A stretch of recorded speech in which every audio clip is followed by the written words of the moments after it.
Okay, great. Why don't we start? It's a little after 12. I know some people have classes at 1 o'clock. I'm Marissa Brown. I'm the Assistant Director for Programs at the John Nicholas Brown Center for Public Humanities and Cultural Heritage. So thank you for joining us today to hear from Edwin Schupman.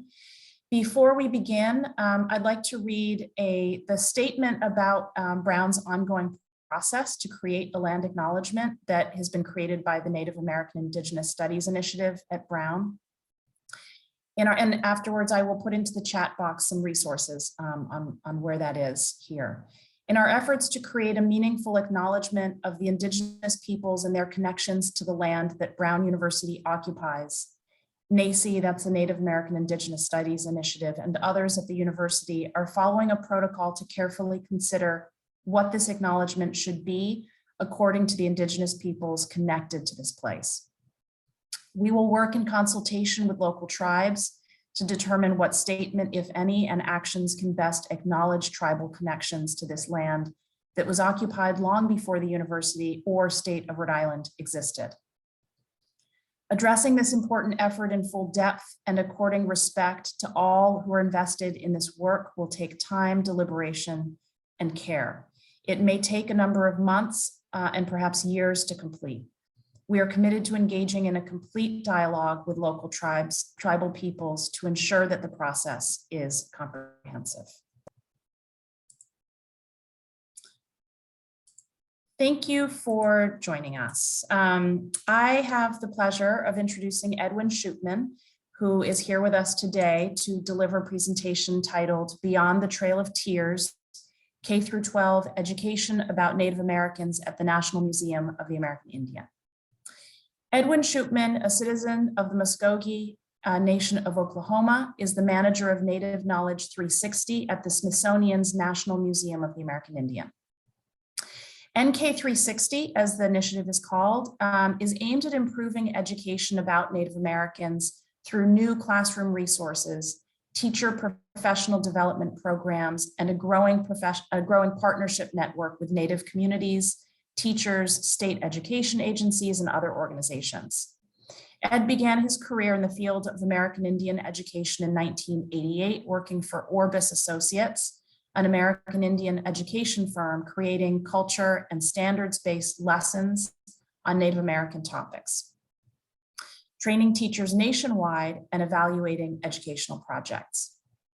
At the Bureau of Indian Education, Ed co-wrote a culture-based health and wellness curriculum and developed a national teacher training program.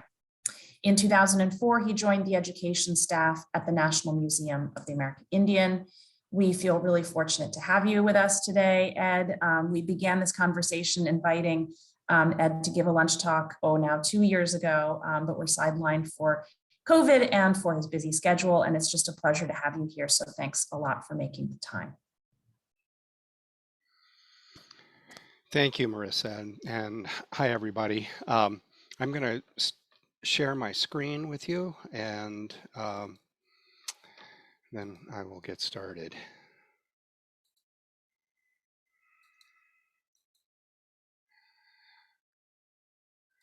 So I think we are about a year and 7 months into this virtual world, pandemic virtual world. I have to say I still miss the warmth of an in-person audience. And frankly, I'm still not very comfortable with being a quote TV personality. This is what we have available to us, and I'm really glad to have this opportunity to share some of the work that we're doing at NMAI with education about Native peoples, Indigenous peoples. And so I do want to thank you and welcome you to this presentation. This object that you're seeing on screen, this is an object from our collection. It is a model of a boat. It's about 6 inches long, and it was carved from a walrus tusk by an Inupiaq artist somewhere between 1880 and 1910. This is not a model of a traditional Inupiaq boat, which would be something more like a kayak, as one example, but it's more like likely a 19th century sailing craft that might have visited the Inupiaq territories near Barrow, Alaska. In the late 19th and early 20th centuries, items such as these were often made by Native artists to be sold to tourists as a way of making a living.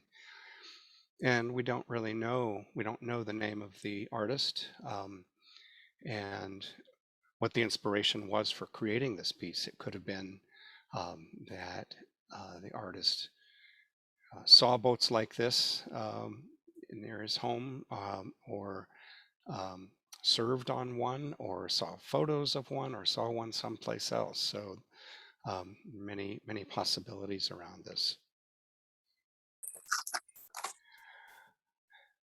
The National Museum of the American is part of the Smithsonian Institution, and most of you probably know that's a complex of museums, libraries, a zoo, various research centers.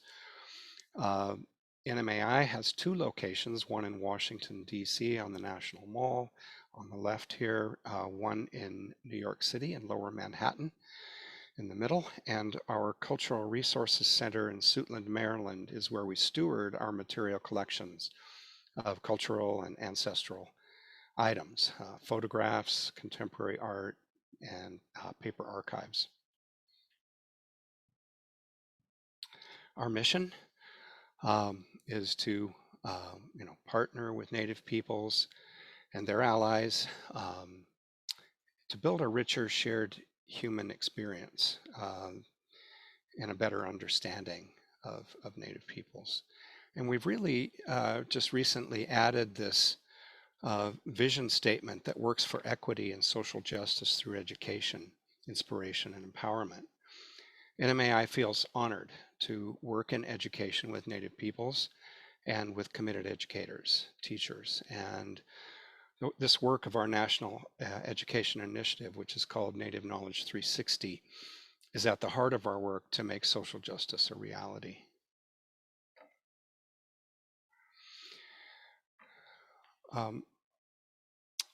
My topic today is the need for better education about Native Americans, but I want to begin my session with a question for you. When you think of Native Americans, what are some of the things, what are some of the images or terms that come to your mind? Now you have the opportunity here to hop on your chat and write in some responses if you'd like to do that. And I would encourage that. We can have a little bit of dialogue about it. And I'd be interested to know what some of your answers are. And Marissa, as you start to see things, if you'd like to just cue me what you're seeing on some of the chat. We do this, yeah. I'll read through. Go ahead. When we do this question with various groups, we do a lot of training with teachers,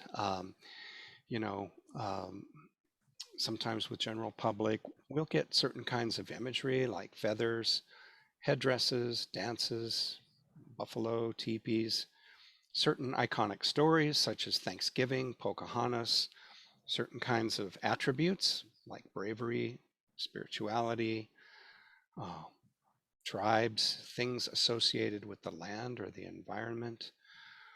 All of these are very common kinds of answers to this question. Are we seeing any? Yeah, we are. We're so I can just read some of the responses people had. Indigenous, wigwams, First Nations, Pueblos were some of the responses that came in so far. Yeah, great, thanks. So what you start writing and what you visualize in your head is what you've heard, what you've learned, what you may know. And of course that varies according to who you are. But I do this activity to have us start thinking about what we might have learned or what we might know about Native Americans. One more was fearless construction crews. That just came in late. Probably a reference to perhaps some of the iron workers in places like New York City that indeed we see these great historical photos of Native American iron workers up on these 100-story buildings just working on the iron skeletons of those buildings.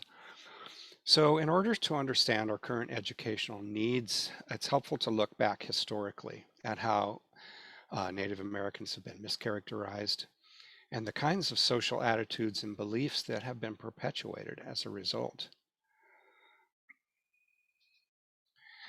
So here we have 4 historical examples. These come from well-known sources. The first one is a reference to a papal bull. Probably many of you know that in the Catholic Church, anytime there's an official papal letter or document, they're sometimes referred to as bulls, papal bulls. And these, began to appear in the 15th century as the early exploration and colonization of various parts of the non-European world were being undertaken. And the church was supporting those explorations. And in this case, this is an authorization to King Alfonso V of Portugal to invade, enslave, and acquire the goods and lands of indigenous peoples of the Americas, and refers to them as pagans and enemies of Christ. Moving forward, a few 300 years, we get to what is one of the most probably aspirational democratic documents ever written, the Declaration of Independence. But in that document, it refers to Native Americans as the merciless Indian savages that King George is inciting against the Americans. George Washington, in a letter to a colleague, is weighing the advantages of removing Native Americans from their homelands to new locations versus establishing reservations in their existing lands. And he refers them to beasts of prey, who the letter goes on to say, if we remove them like beasts of prey, they'll just come back. They're like wolves and other wild animals. Again, moving ahead to the presidency of Andrew Jackson, and here this is where he is arguing for the passage of the American Indian Removal Act in a speech before Congress. And prior, what's interesting to this is a very rhetorical kind of language for Jackson. Prior to becoming president, he had traveled extensively among Native nations in the Southeast, and he knew that by 1830 Native people were adapting to the world around them and the changes. Many Native children were being educated in schools. Native Americans of the Southeast operated representational governments under written constitutions at that time. They had their own laws, justice, and punitive systems. They participated in trade. They owned businesses, livestock, and farmed, as they always had. But narratives such as these didn't recognize or acknowledge the diversity and realities of Native American cultures, their social structures, or their achievements as peoples. As a result, hateful, racist, and often romanticized depictions of Native Americans became the institutionalized beliefs of 19th and 20th century American society. And of course, we know that behind a lot of this language, there was an effort to intentionally distort and dehumanize, and that's used to inflame and influence public opinion and justify the dispossession of Native American lands and cultures.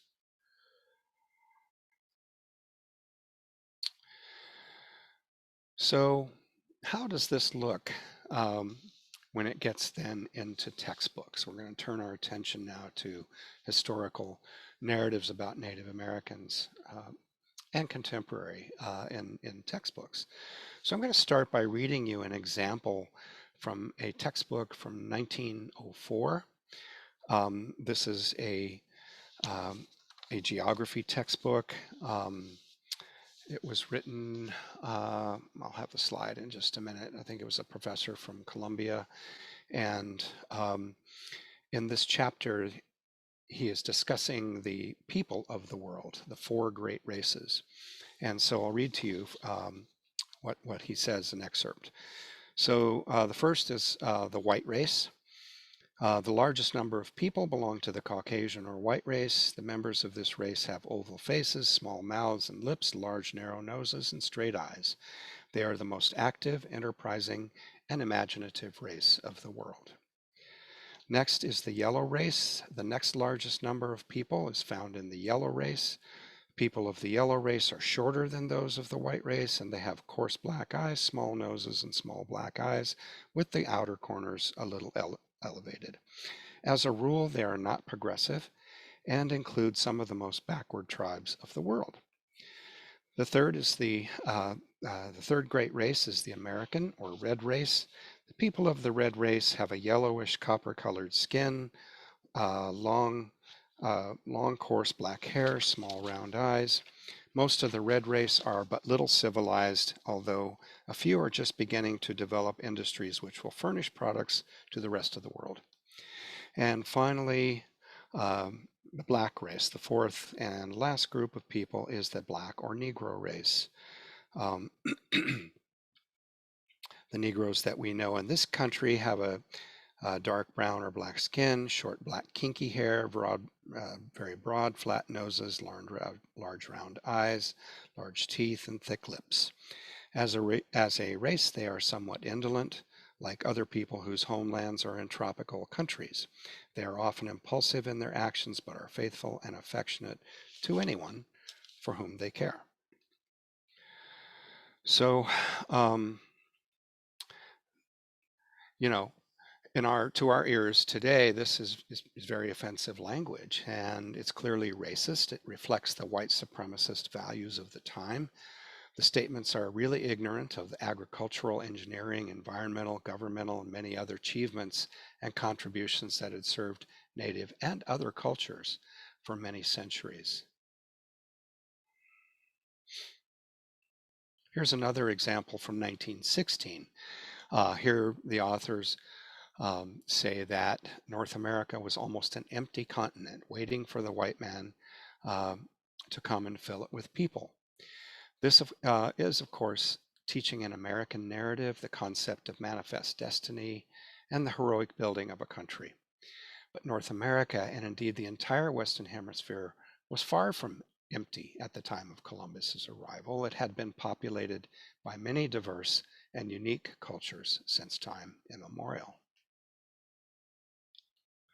Jump up to 1950s. Here we have a discussion of the quote, final conquest of Indians, which led to the inevitable triumph of civilization over barbarism, the ability of a powerful majority to destroy a weak minority, and a culture that had existed for centuries had been wiped out in 3 decades. So among other problems, this is a very incomplete narrative. It ignores the complex history of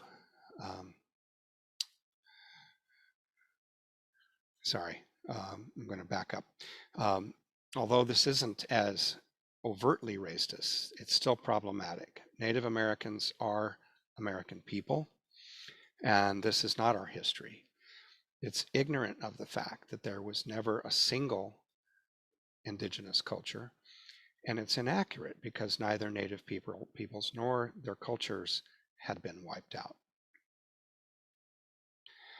And now, on to a more present contemporary example.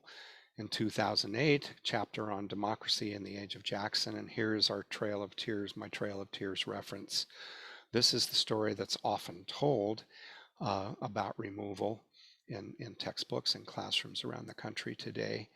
And it's interesting because the question asks students, why do you think Americans were willing to give up new lands to the Indians? This does ignore a complex history of removal and treaty making, and the long history of Native American resistance to being removed from homelands. Treaties were the results of negotiations, and lands in Indian Territory were not a gift from the United States. So at this point, we might do just a little bit more reflection. I'd be interested in knowing, what did you learn about Native Americans in school?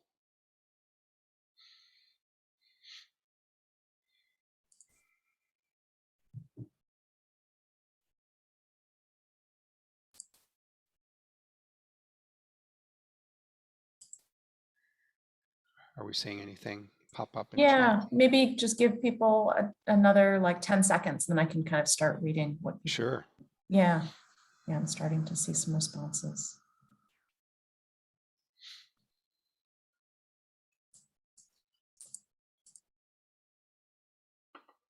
Yeah, very little, one person said. Thanksgiving, Squanto, pilgrims, Thanksgiving again, culture of local tribes to the area, and the Thanksgiving narrative. Great. Made paper bag outfits and coffee can drums, beading in a teepee in the classroom. One student who was made to dress up as natives, corn art. We went to the Pequot Museum on a field trip. Corn art, pumpkin soup, lacrosse. We never learned about present day communities. So those are some of the responses in the chat box. Great. Yeah.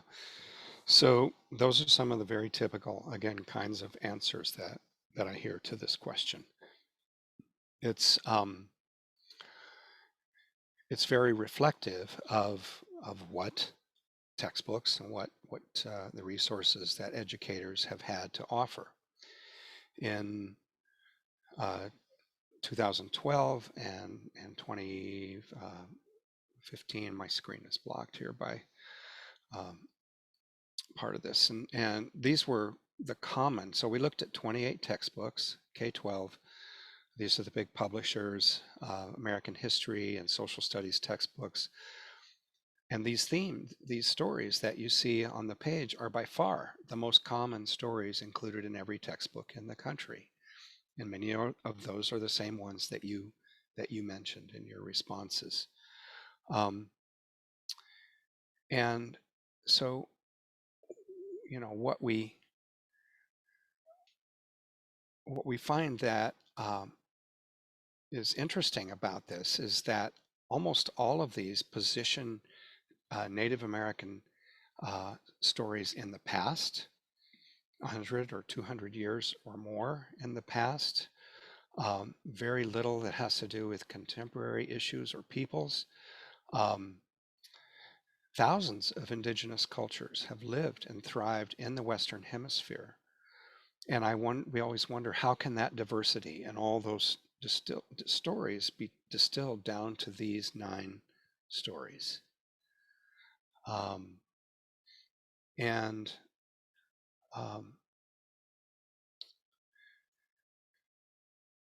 The other thing that we can notice about this is that this is, again, really telling the narrative of American exceptionalism and manifest destiny. So these stories, many of them intersect with the building of the United States.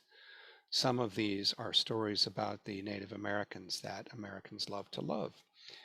People like Pocahontas or Sacagawea, who were given roles of heroic roles, according to the narrative, as people who helped in the building of the country. So what does this type of education create? What are the social issues? What kinds of behaviors does it create in people? Let's deconstruct that a little bit.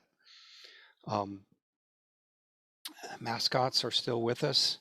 The justification that we always hear for these mascots is that this is somehow a way of honoring Native people.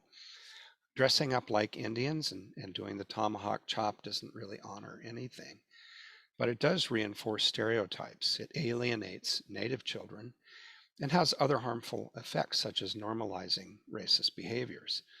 And we have seen some very positive movement in that since the the Black Lives Matter movement began, and the kind of racial awakening of a year or so ago. We've seen several big professional teams drop their names, but there's still a lot out there, and still a lot of this kind of behavior that's going on, and resistance to change. Overt racism is still an issue.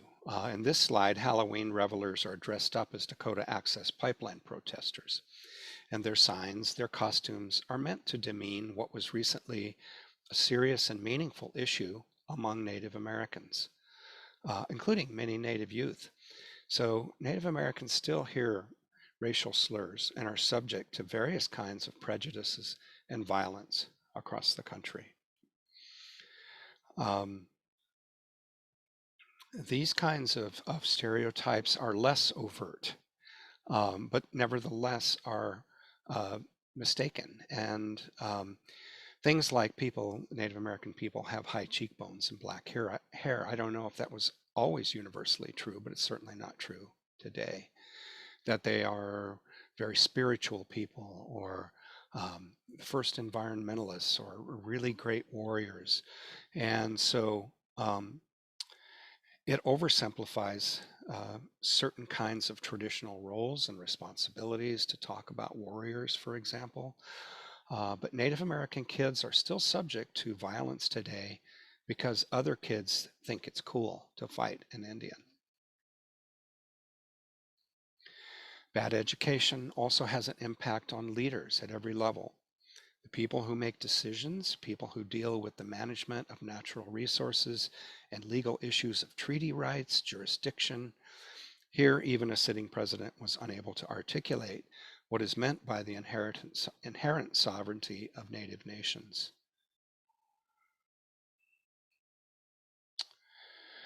A study of Native Americans in media found that contemporary Indians are represented 0% to 0.04% of the time in media. Everything else is historical.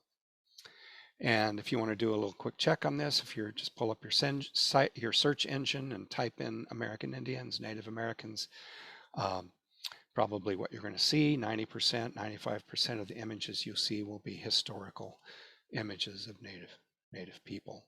Invisibility is another form of bias. So let's reflect a little bit more. Why do you think Native Americans are so invisible today?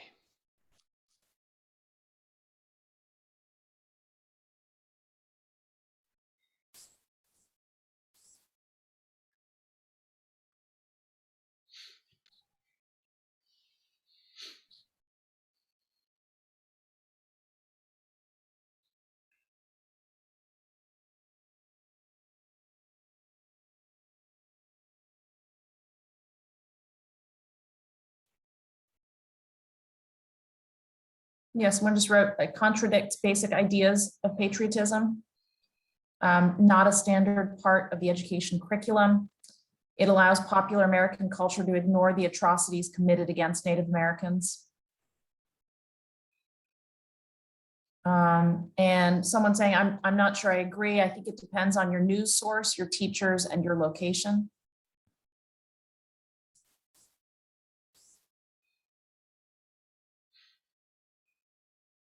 Okay, yeah, thank you for those answers. It does depend on where you want to go to get your news, but you have to go pretty far to find representation of Native American stories in media. What we have seen, again, over the last couple of years, is a much broader coverage of Native peoples. So I'm actually starting to see articles in the Times, articles on NPR, articles on other sources that are talking about Native Americans and contemporary issues. And so it's like Native people have been marginalized. And there are, for all of the reasons that you cited in your answers and others, it has essentially become invisible or hard to find. And so, but it indicates, to our point today, it indicates a lack of good education that is inclusive of Native peoples and shows them as a part of American life, and not only in the past, but today as well. Every year, we get 1 million or so visitors to the museum. Often there's a surprising level of ignorance. These are just a few of the sample questions that our staff face when they interact with visitors.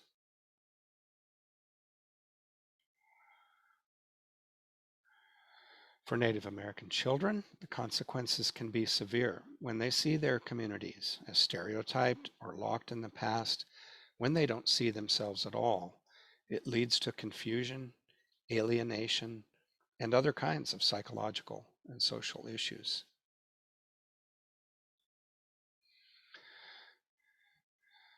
For educators themselves, they grow up receiving the same education as everyone else. Well, when they enter their profession, they have not had any special training or access to classroom strategies or resources and materials. And they know that they've probably learned that there's good reason to distrust the resources that are available to them. They fear being offensive or inaccurate. And so there's a tendency either just to skim it or for them to skip it altogether.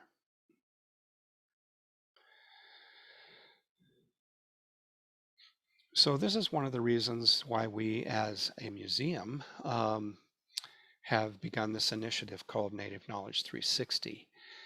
And,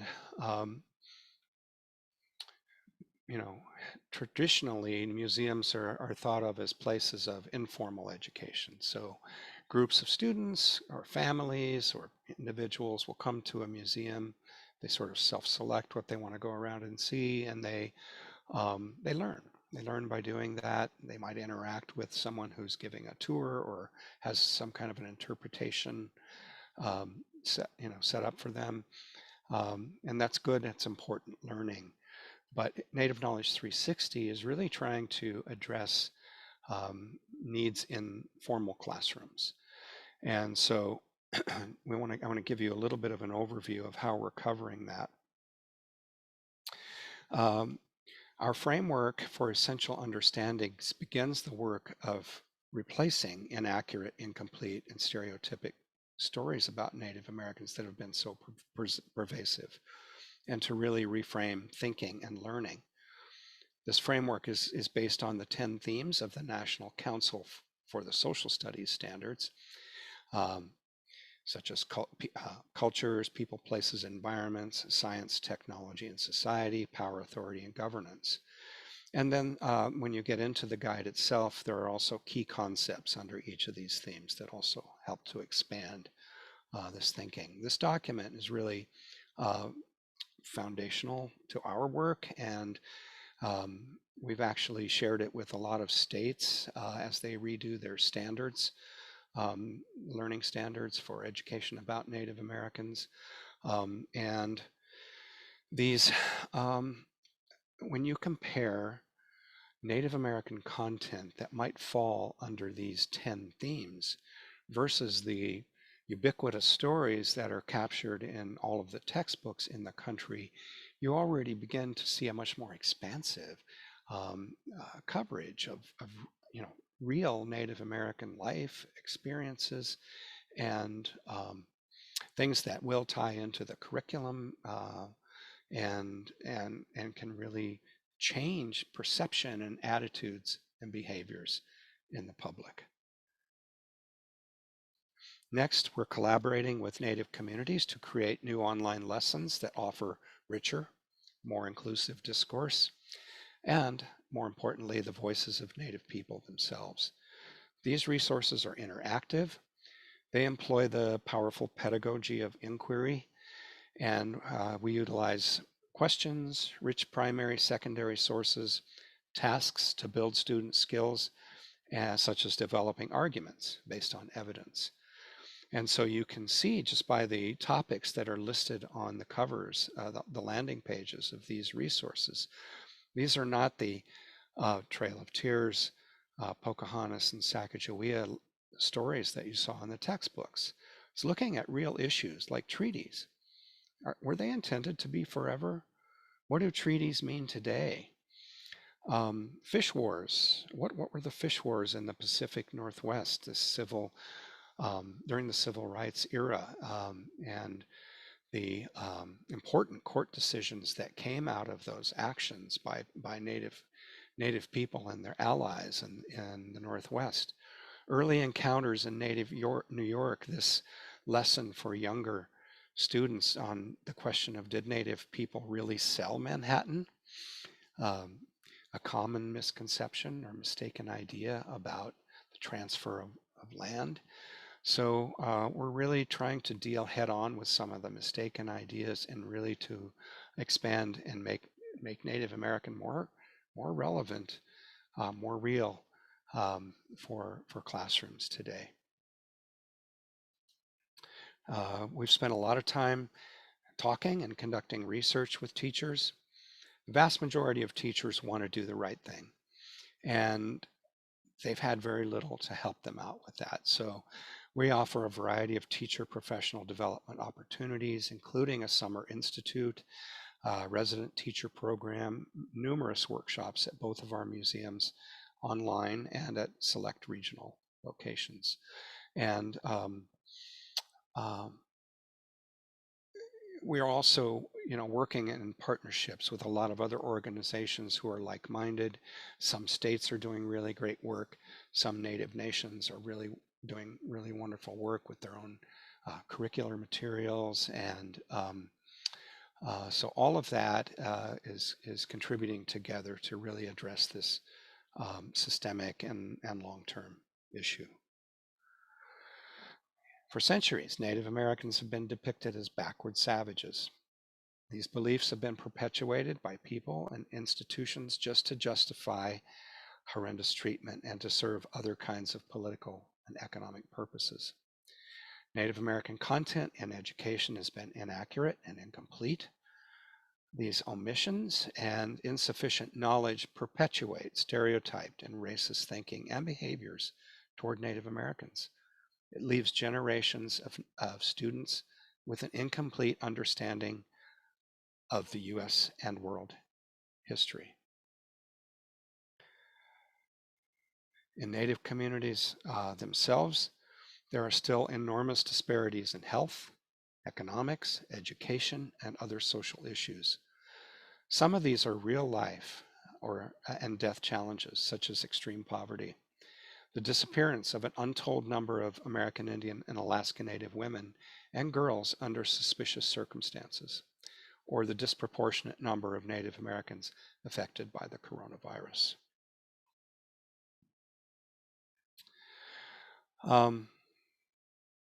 Let's take a second and let me just ask this question. Are there similarities? And if so, what are the similarities between what you've learned today about Native Americans and the experience of other marginalized peoples in the US and around the world? If you want to put some thoughts in the chat box, I can voice it. Thank you, Marissa.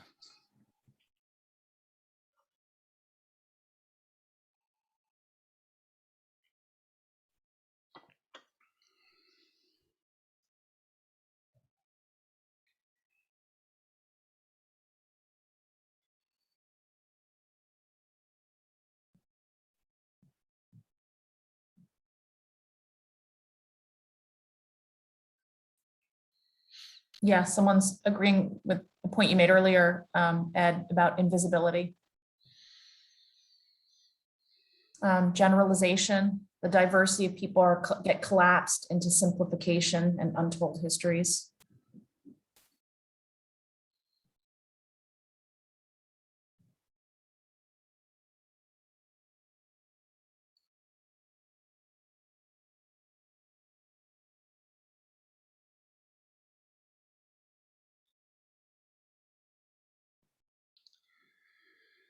Neglected in news coverage.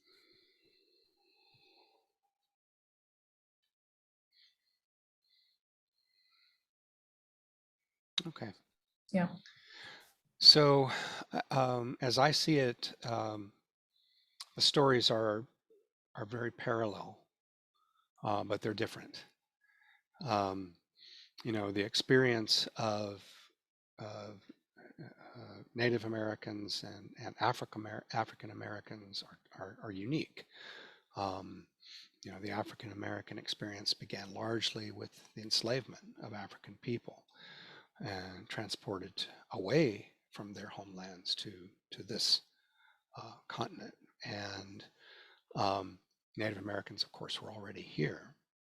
And so those histories are different, but the experience of being left out of the narrative or are only included in places where it's, you know, kind of telling a more of a message of exceptionalism and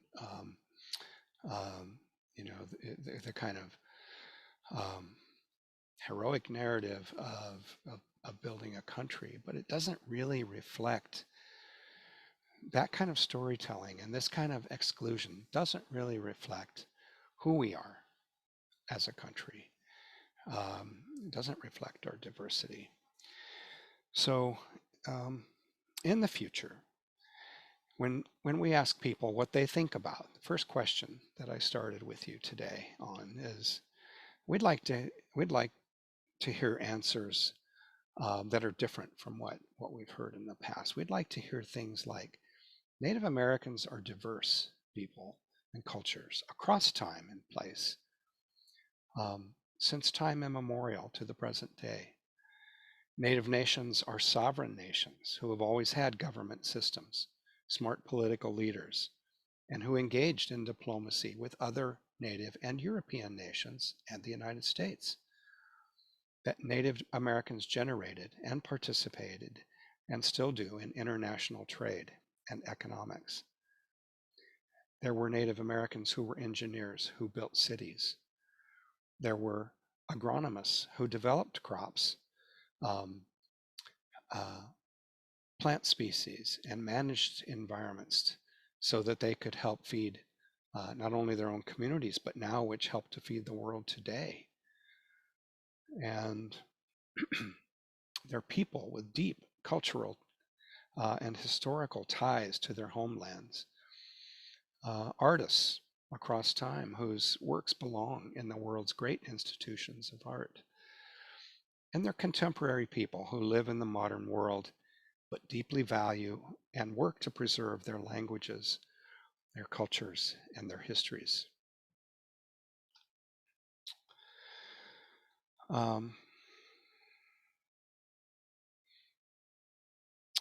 So I think with that, I want to close and just say that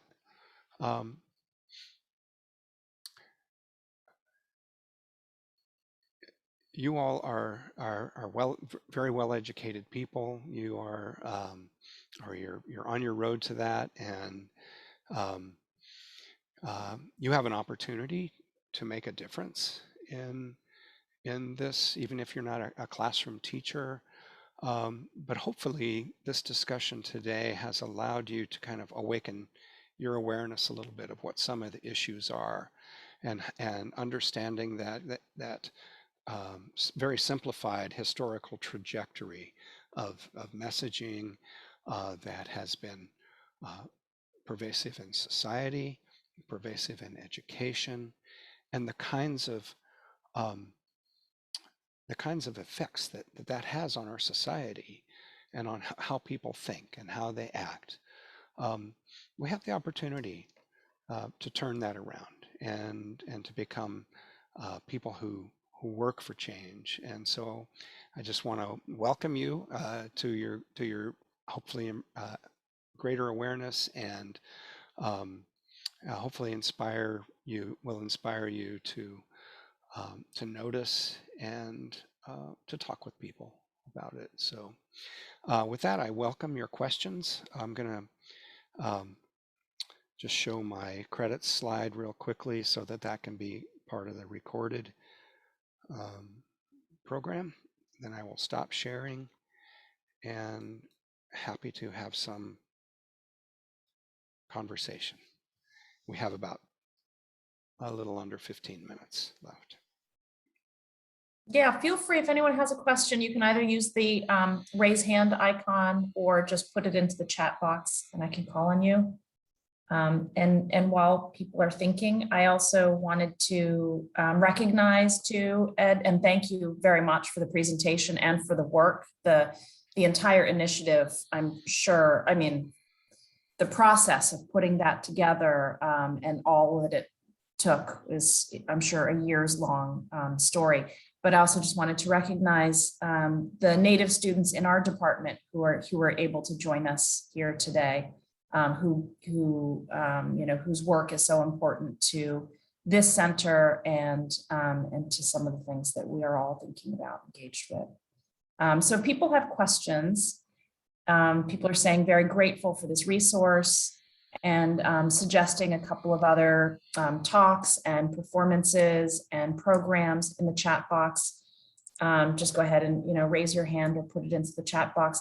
I guess my question was really about, I don't know if you could share a little bit about the challenge of running this kind of a program and what the history, sort of what it grew out of, and sort of the background, the behind the scenes of running this sort of an initiative and what the challenges have been and what the successes and pleasures have been of doing this work.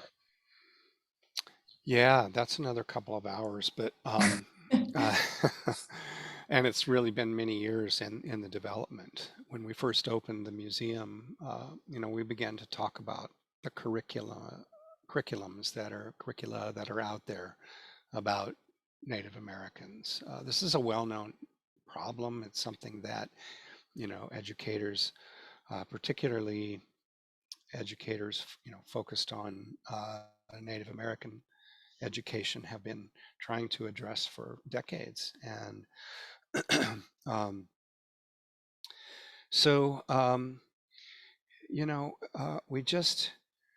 we kept seeing the need as we worked with teachers. We kept hearing the need for better materials, for better training, for access to resources. And we saw the work that has been going on in other places, and like in states. The state of Montana has a really very successful initiative that they call Indian Education for All. And that began with a change to the state constitution that called for recognizing the achievements of Native peoples of Montana. It was followed by a legislative act called Indian Education for All. So policy was put in place. And then they developed their own set of essential understandings.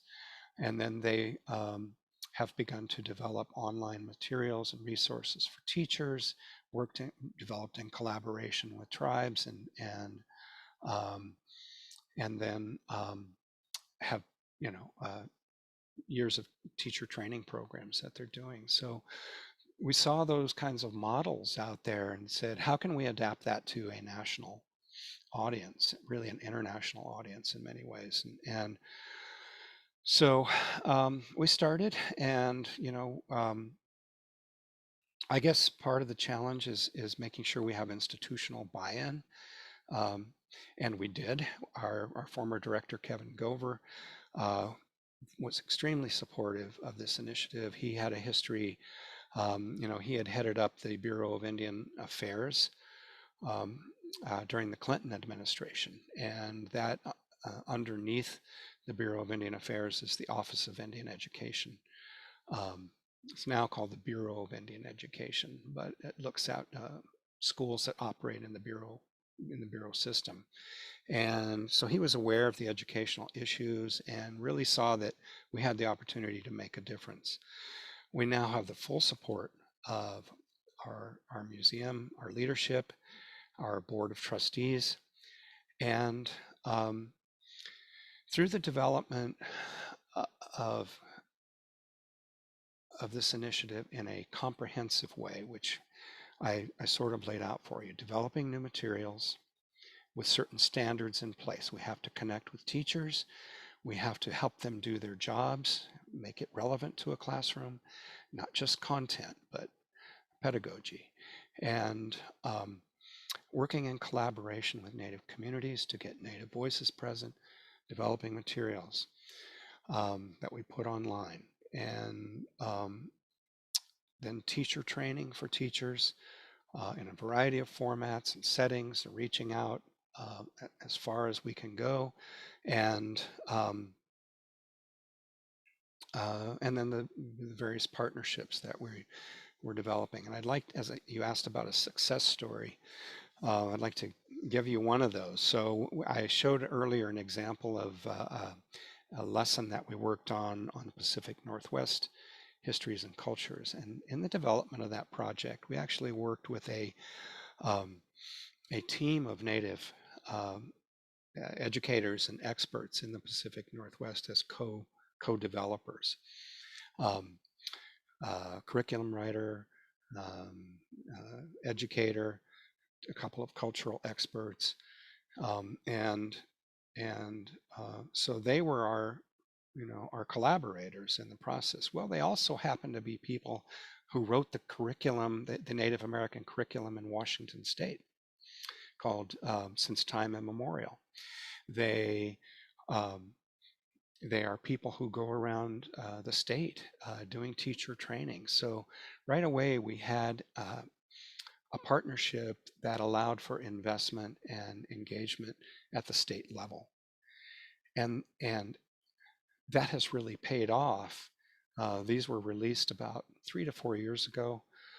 Since that time, the state of Washington has officially adopted Native Knowledge 360 materials into the curriculum in Washington State.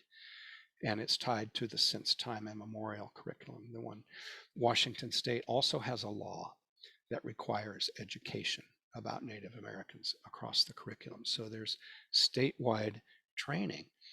And because our materials are officially recognized by the state of Washington, those trainers in Washington State are training on our materials as they go. In the last year and a half, they've reached about 600 teachers across the state of Washington with these materials and with direct training. So that's really, really positive progress. And we're seeing, that's probably the best example, but we have partnerships in Montana and South Dakota, Oklahoma, and we're also working with states that don't have those big Indian populations. We've done a lot of work with teachers in Kentucky, and so it's really, we did our Teacher Institute this summer, 3 days of 90-minute webinars. We had over 1,800 people, 1,800 educators over the 3 days. And the other thing that is following these kinds of really strategic planning and implementation, evaluation is another key piece of this, looking at our successes with data and frankly our challenges and what we need to do to improve things. But the other thing that's following then is funding. So we're getting really great support from outside funders to help us keep this going over the long term, because what we know is that this is a big stone to roll, and it will take a lot of time and a consistent effort to have that kind of change. Yeah, thank you. There was a question, Miranda. I don't know if you're in a situation where you'd like to ask it yourself, or if you'd like to ask me to voice it for you. Here, let me just see. Either way, you can either, I think you can unmute yourself, or put in the chat box. No, I'm not in a situation where I can speak. Just go ahead and voice it for me.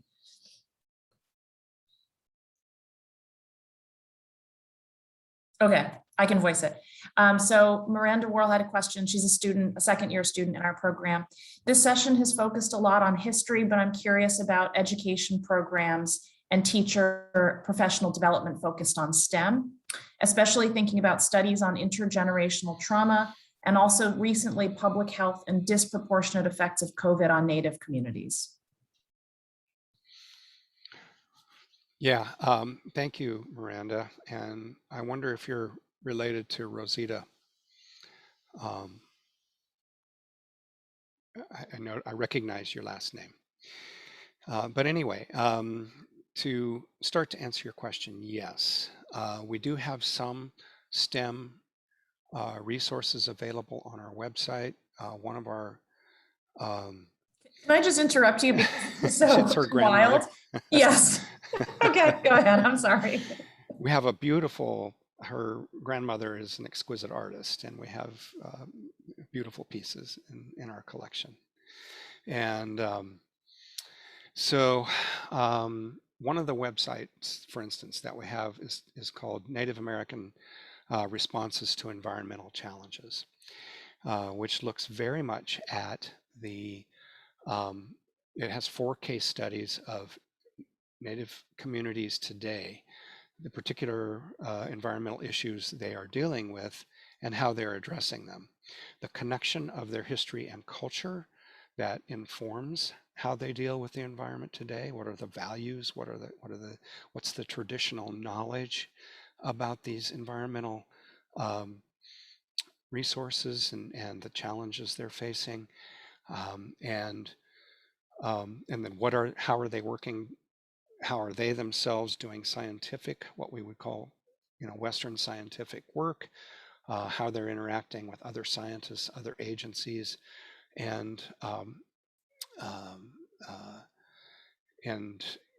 sort of what the vision is for changing and educating the next generation of their own students, their own youth and their communities about these issues. So that's one example.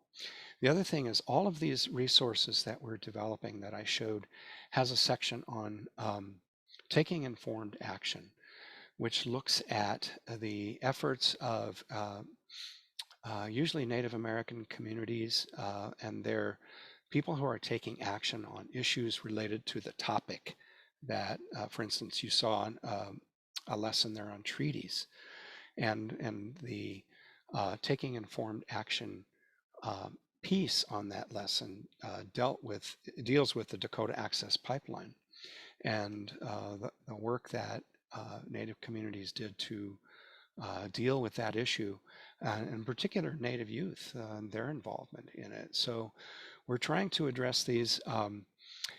We do talk about disparities and contemporary issues, and we want to do more with that. We want to highlight contemporary issues that Native communities deal with. So we're very mindful of bringing Native people out of the past into the present in the awareness and particularly into classrooms and what teachers teach about. Thank you for that question. Yeah, that's just a wonderful kind of connection. Miranda's grandmother. Thank you so much, Ed. I know some people are already starting to leave because there are classes that begin at 1 p.m. at Brown.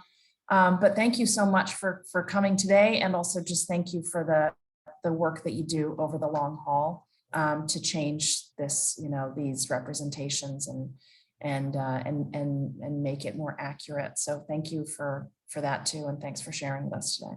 You're welcome. Thanks again for the invitation and also for the work that you all are doing. Yeah, thank you. Okay. Have a great day, everyone. Goodbye. Yeah.